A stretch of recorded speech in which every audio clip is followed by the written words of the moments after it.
So let's go over to this fraud happened in Minnesota.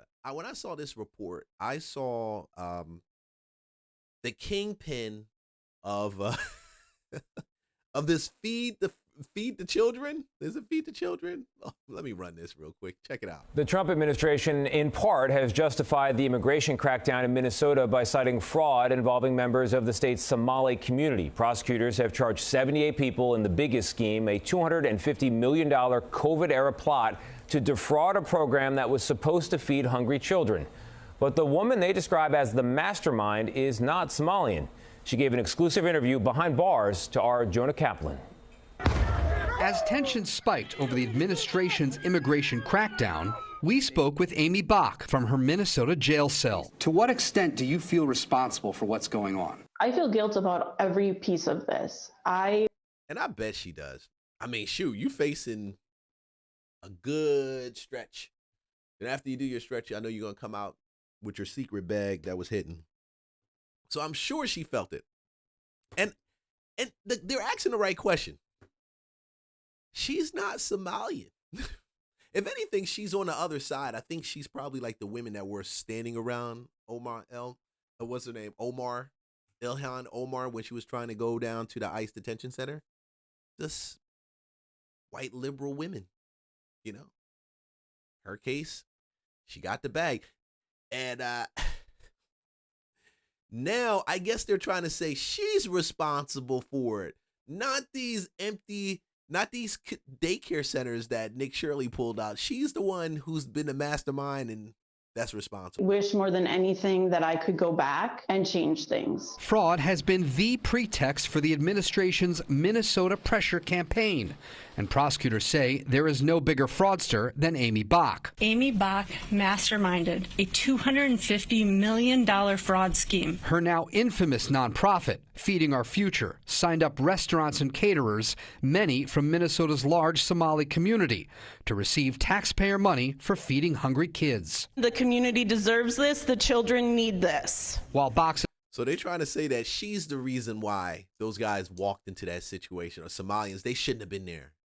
It's really her fault. She did it. Attorney provided this video showing stacks of food.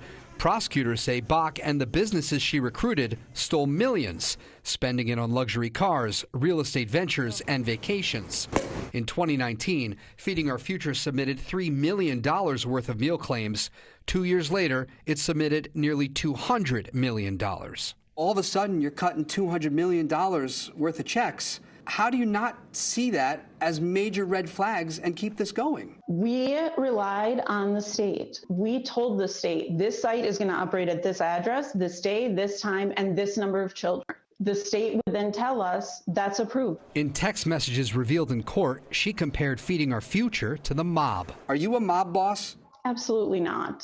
No. Were you personally benefiting from any of it?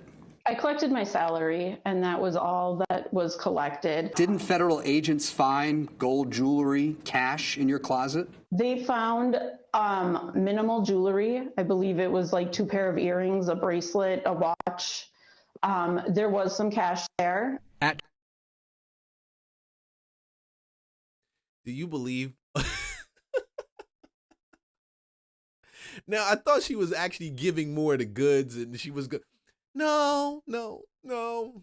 It was 2 earrings, a watch, a couple dollars. That's it. They're basically, she's saying that they're framing her. But this is the deeper part to this story. You got to realize everybody knew about this since 2019, and they were just asking for more and more money. You mean to tell me that the governor didn't know? You mean to tell me Ilhan Omar didn't know? You mean to tell me that there was no red flags whatsoever? Trial, Bock took the stand, but the jury didn't buy her story. Within hours, they convicted her on all counts. Last month, a judge ordered Bock to forfeit more than $5 million in assets, proceeds that she made from the fraud. She's currently awaiting sentencing and faces up to 33 years in prison. Tony? Jonah. Ooh. So look at this. They can't ask you to forfeit money that's $5 million that you don't have. You said that they walked up in there and they only found minimal earrings and stuff like that and a little bit of money. So you just collected your salary. But the crazy part about it is if you just collected your salary, why are they asking you to fork over $5 million or forfeit $5 million? You definitely bought some houses. You definitely probably took some trips and some other things like that. Guys, the reality of it right now, I'm telling you, is that some of these liberal white women are actually taking an L. You guys are going to take this L. Is no way to fight it. But the saddest part about this is that there are people that actually needed this, dude. This is the craziest part. There are people that actually really needed this. And the saga of fraud in Minnesota continues to grow. From the suitcases that were flying over the water years ago in 2000 and what? 19, 16, 17, not a brand new thing. She just started this in 2019. They've been doing this way before 2019. They were actually doing this, and they have it. Their own news station in Minnesota covered this in 2016, that the suitcases were going over the water to Somalia. Sad she got to take this L, but she got to take the L, I guess, right? But don't be deceived, guys. Don't think that this woman just ran out and just did this. Nah. Don't think that it is. Don't think that it is. Oh.